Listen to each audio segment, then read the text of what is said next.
Hello, sports history fans. This is Joe Ziumba. I'm the host of When Football Was Football here on the Sports History Network. And before we jump into another sports history adventure, let me tell you about this episode's new sponsor. We at the Sports History Network have partnered with Rochester Sports Autographs, the largest JSA authenticated autograph distributor in the United States, where you can get great deals on over 30,000 autographed sports collectibles. Rochester Sports Autographs even have film, music, and other entertainment autographs on the site, so there's really something for everyone. Perhaps you're looking for a gift for Mother's Day already or Father's Day. Heck, who needs a holiday as an excuse to give a piece of sports history to your loved ones? Or how about a gift for yourself? Today seems like a great day to add to your sports cave, right? But how is RSA able to offer such great deals on JSA authentication, you ask?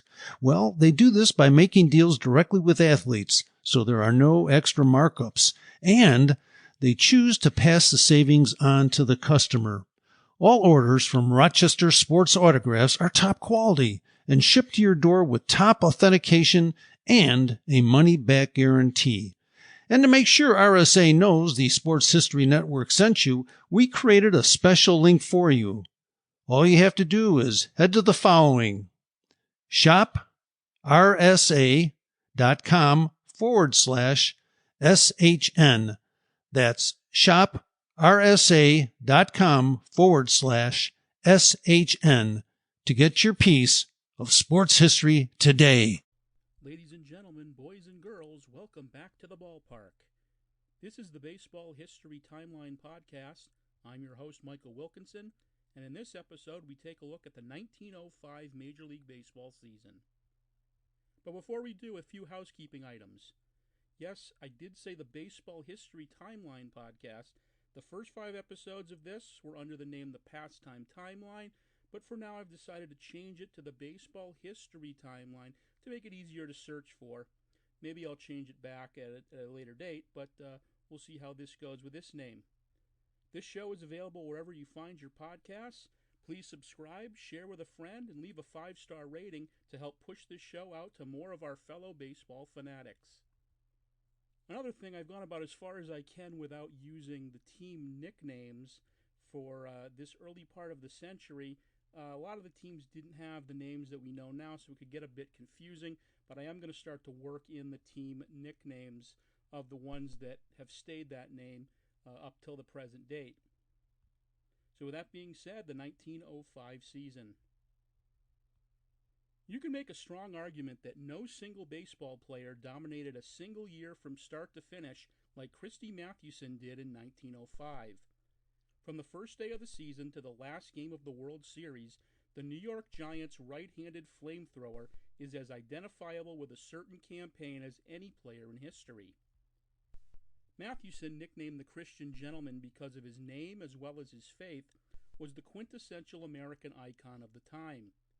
His wholesome nature appealed to children and parents alike, but at the same time Mathewson was the ultimate competitor and did show human frailty. We'll see that later when we go through the timeline events. He served as a balancing force to manager John McGraw's often outlandish behavior. It's likely McGraw would have had no use for Mathewson if he wasn't such an overwhelming force on the mound. Mathewson indeed transformed the Giants from a great team into a championship team. Once the Giants assented to lower themselves by taking the field against the American League champions, Mathewson seemed to make it his mission to prove his owner and manager had a point about a so-called inferior American League.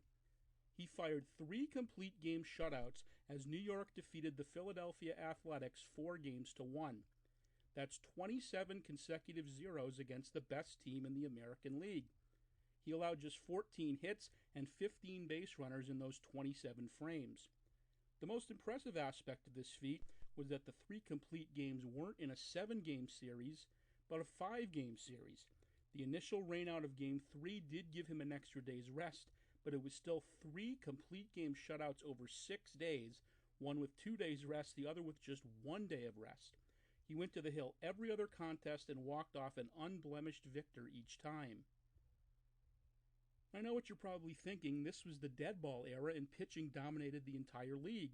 That's obviously true, as an astonishing 15 of the top 20 all-time ERA leaders were active in 1905. Winning teams typically had multiple pitchers with 20 games. But a quick comparison to World Series feats in another pitching-rich era puts it in more perspective. The two greatest hurlers of the 1960s, lefty Sandy Koufax and righty Bob Gibson, came the close to matching Mathewson's World Series performance.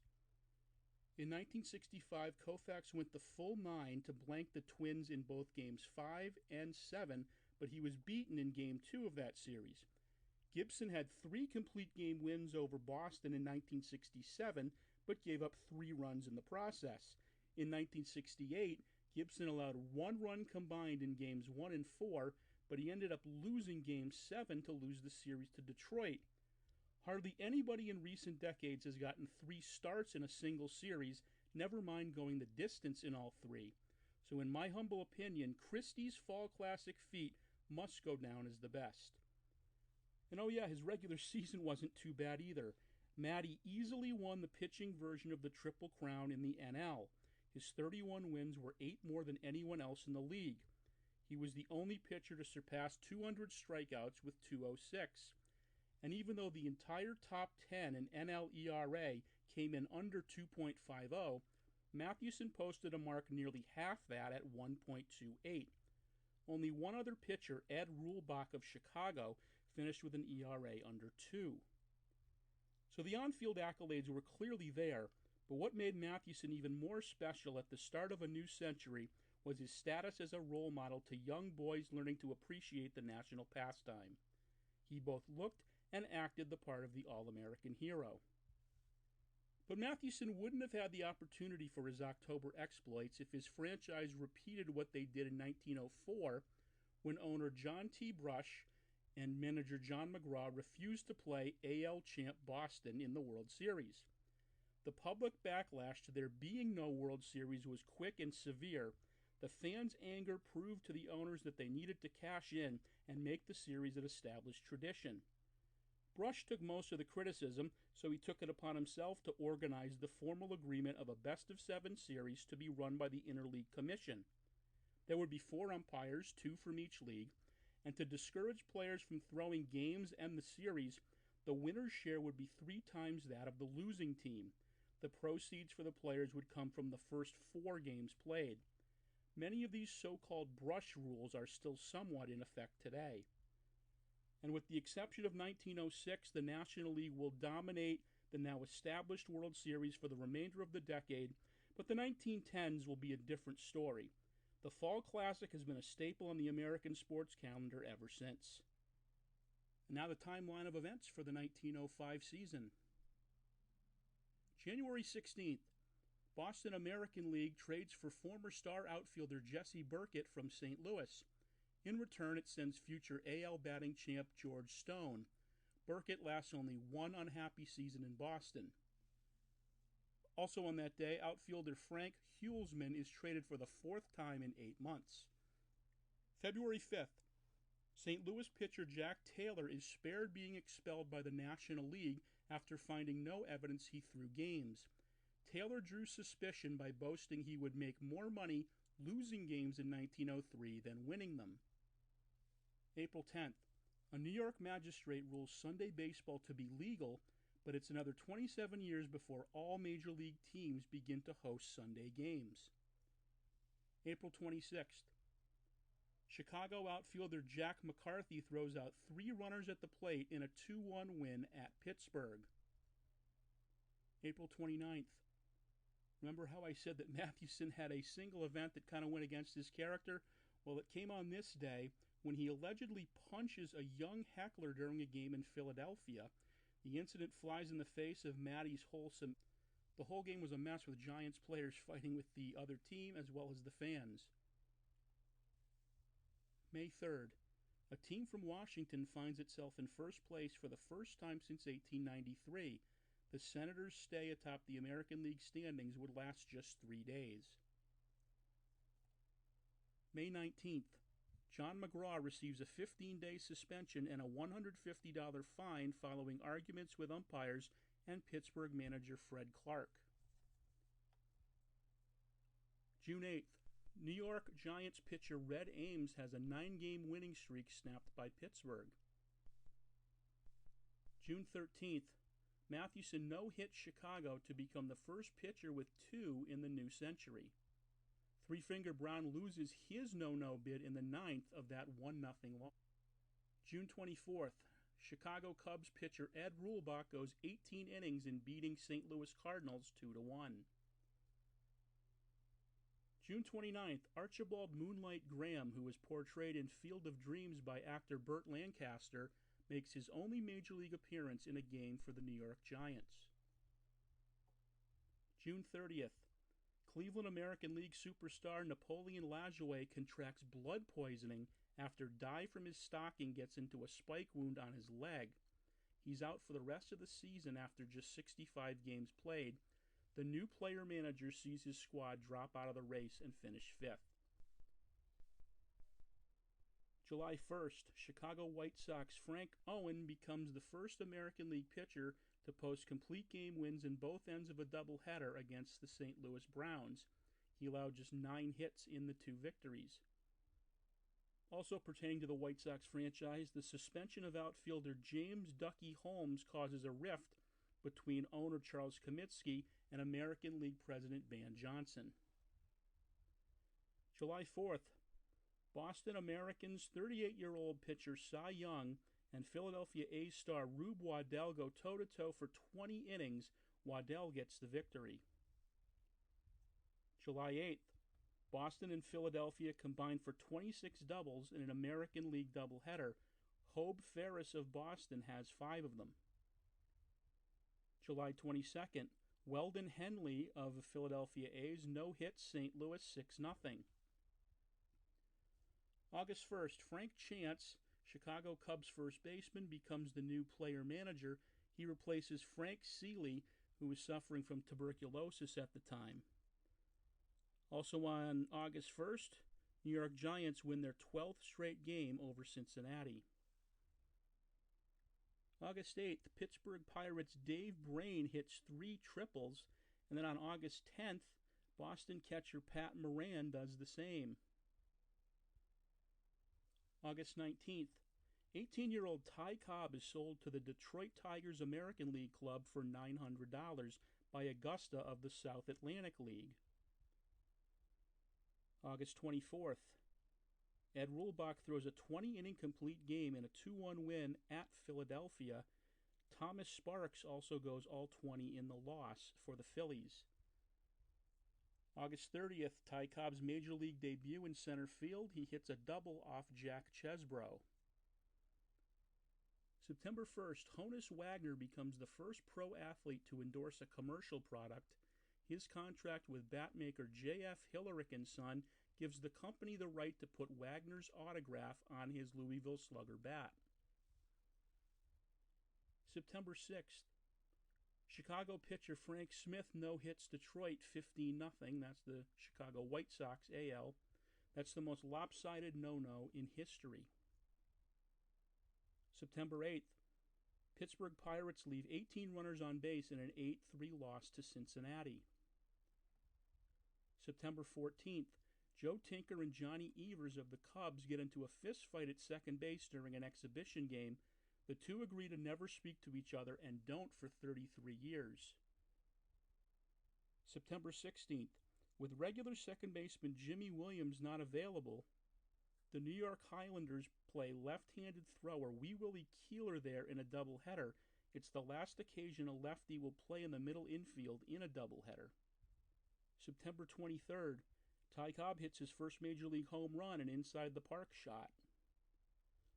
September 26th, Ed Walsh has 2 complete game wins in one day as the Chicago White Sox sweep a doubleheader from Boston. The next day, September 27th, in that same series, Americans pitcher Bill Dineen no-hits Chicago 2-0. October 5th, Philadelphia A's pitcher Chief Bender wins both games of a doubleheader against Washington. He helps his own cause with 6 hits and 8 RBIs in the 2 games. And finally, on December 15th, a notable trade. After losing a post-1900 record 29 games in 1905, future Hall of Fame pitcher Vic Willis is traded from Boston to Pittsburgh. Now the final standings for the 1905 Major League season. Starting in the American League, first place in pennant-winning Philadelphia Athletics, 92 wins, 56 losses, winning percentage of .622. Second place, Chicago White Sox, 92 and 60, .605 percentage. They finished 2 games back. Third place, Detroit Tigers, 79 and 74, .516 percentage. They're 15 and a half games behind. 16 games back, fourth place, Boston, 78 and 74, .513 percentage. Apparently the Boston offense dried up that year as Cy Young went under 500 despite having an ERA under 2. Fifth place, Cleveland, the tough luck team of 1905. They finished 76 and 78, 19 games back. I'll get into them in just a minute when I explain the AL pennant race.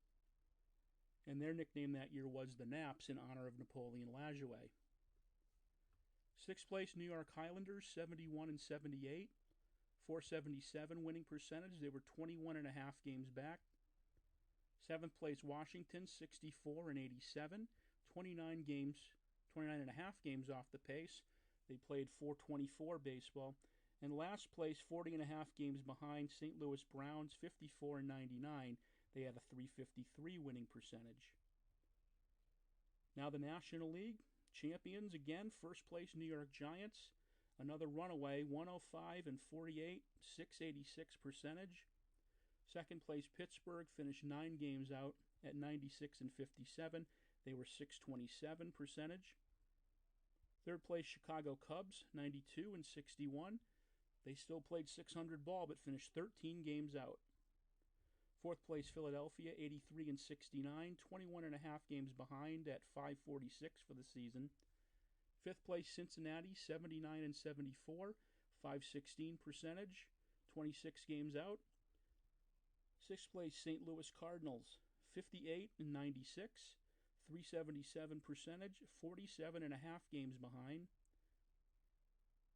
Seventh place, the Boston Beaneaters, the current Braves, 51 and 103, 54 and a half games behind, and having an even worse season, 56 and a half games out. Last place, Brooklyn Superbas was their name then, 48 and 104. So those two teams at the bottom, Boston and Brooklyn, who just as recently as 1899 had fought for the pennant, 6 years later they are distantly behind the pack. Let's go over the league leaders for 1905. First, the American League. Batting champion Elmer Flick of Cleveland at .308. Home run champion, again, Harry Davis of Philadelphia with just 8. Davis also wins the RBI title with 83 and the runs scored title with 92. So Davis, a heavy bat in that Philadelphia lineup, even though a very depressed offense throughout the entire American League that year. We'll get to that. Stolen base, first place, Danny Hoffman, also of Philadelphia, 46. And then pitching, Rube Waddell won all 3 categories, 27 wins, 1.48 earned run average, 287 strikeouts, but unfortunately his season will have a unfortunate ending.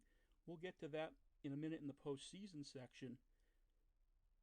National League leaders, and much more diversity on this list. The AL list, pretty much all Philadelphia A's. Batting champion of the Cincinnati Reds, Cy Seymour, 377. Also of Cincinnati, home run champ Fred Odwell, he had 9. So both leagues single-digit home run champions. Seymour won the RBI crown as well with 121 for Cincinnati. Mike Donlin of New York, 124 runs scored to lead the league. Donlin, an interesting figure. He really doesn't get much play in baseball history as one of the great players, but of the guys whose prime of his career was in that dead ball area, era of the 1900s, the first decade, he had the highest batting average of all, and he hit well into the 350s on this season, but not quite enough to win the batting crown. Stolen bases, two guys tied, Art Devlin of New York Giants, Billy Maloney, Chicago Cubs, both with 59. And then the Triple Crown winner for pitching in the National League, as I mentioned, Christy Mathewson, 31 wins, 1.28 ERA, 206 strikeouts. So now a more in-depth look at the postseason, the World Series. The New York Giants took over first place for good in the National League on April 23rd and cruised to that 9-game win over the Pittsburgh Pirates. Mathewson was joined in the rotation by former staff ace Joe McGinnity, as well as Red Ames and Dummy Taylor. The offensive attack was typical McGraw, very balanced, different guys doing different things, built around getting men on base and running the bases well. The Philadelphia A's outlasted first Cleveland and then Chicago in late September to claim its first pennant by 2 games in the AL. Connie Mack's squad actually blew a 7-game lead in a little over 3 weeks, but beat the Chicago White Sox 2 out of 3 games from September 28th to the 30th to put it away. The A's had 20-game winners in Waddell and Eddie Plank, plus 18 each from Chief Bender and Andy Coakley. As I mentioned in the league leaders section, Waddell matched Mathewson in winning the AL Triple Crown. But that unfortunate event on a train from New York to Boston in early September robbed us of a Mathewson-Waddell dream pitching matchup. It also all but ended the A's chance to win the World Series. Waddell injured his shoulder in a horseplay fight with Coakley. Waddell's streak of 44 shutout innings was snapped 4 days later in Boston, and the injury ultimately ended his season along with his shot at 30 wins for the year. The A's led the American League with 623 runs scored, but hit only 255 in a season the entire league averaged just 241. The dead ball era was truly alive and well. Davis led the champions lineup with his 92 runs and 83 RBIs. Lave Cross knocked in 77 more, while Topsy Hartzell and stolen base champion Danny Hoffman set the table and scored the runs. At the time, New York and Philadelphia were the largest cities and commercial markets in the country. Fans across the nation were enthralled by the matchup of managing titans McGraw and Mack. Those factors, plus the superhuman heroics of Mathewson, raised the national consciousness of baseball to its highest level yet. Despite some pre-series gamesmanship on both sides, the 5 games were described as sportsmanlike and gentlemanly, certainly not the first words you'd think of about John McGraw. The gamesmanship early in the series, McGraw had the Giants take the field in a warm-up jackets that said World Champions on it, a little premature. And after McGraw called the entire athletics team a bunch of elephants because that was their mascot, apparently the A's team got McGraw a gift of a ceramic elephant before the series. Every game of the series was a shutout by the winning team. Even though they did lose a game, New York didn't allow a single earned run in the 45 innings played. 9 of the 10 starters in the series went the distance. Mathewson won games 1, 3, and 5 by respective scores of 3-0, 9-0, and 2-0. McGinnity was the only other pitcher in the series for New York. He lost game 2, 3-0 to Chief Bender, who tossed a 4-hit shutout. McGinnity then bested Plank 1-0 in one of the best pitching duels in World Series history. Plank gave up an unearned run in the 4th to suffer the toughest of losses. Now, if Philly gets that unearned run instead, it's a 2-2 series and a best-of-3. But alas, it was 3-1, and Mathewson finished off the punchless A's in Game 5. A couple other notes from the series. In the 9-0 Game 3 victory, Dan McGann had 3 hits and 4 runs batted in the win for the Giants. Also in Game 3, Bill Dahlin made some history by stealing home for the first time in the World Series. Donlin scored 4 runs in the series, while Briss Lord had the only 2 RBIs in the entire series for the A's. So that's a look at the 1905 World Series. The New York Giants becoming world champions for the first time over the first-time pennant winners Philadelphia A's, 4-1 in the series. And we'll see what happens next time in 1906. This is the Baseball History Podcast. I'm Michael Wilkinson. Thanks for listening in, and have a great day. Hey there, sports history fan. This is Darren Hayes, host of the Pigskin Dispatch and Jersey Dispatch podcast. I hope you've enjoyed another great episode here on Sports History Network. Now, speaking of sports history, this episode was brought to you by Firefly Books, and they have two great ones for you this summer. For basketball fans, they have the NBA 75, the definitive history by author Dave Zarum, who's appeared on our Jersey Dispatch podcast recently. He tells about the experience, the thrilling journey of the NBA, from its humble beginnings to its modern glory. Uncover the untold stories of triumph, controversy, and the greatest stars of the game. This isn't just a book. It's courtside seats to over 75 years of NBA history. And for the golf enthusiasts, swing into The Golf Round I'll Never Forget by Matt Adams. Relive 50 of golf's most memorable moments through the eyes of the legends themselves. From Garcia's triumph at the 2017 Masters to Nicklaus' miraculous 1986 comeback, it's the closest you'll get to walking the fairways with golf's greatest. Get your summer read on. Grab a copy of NBA 75 or The Golf Round I'll Never Forget, available online or at your favorite bookstore.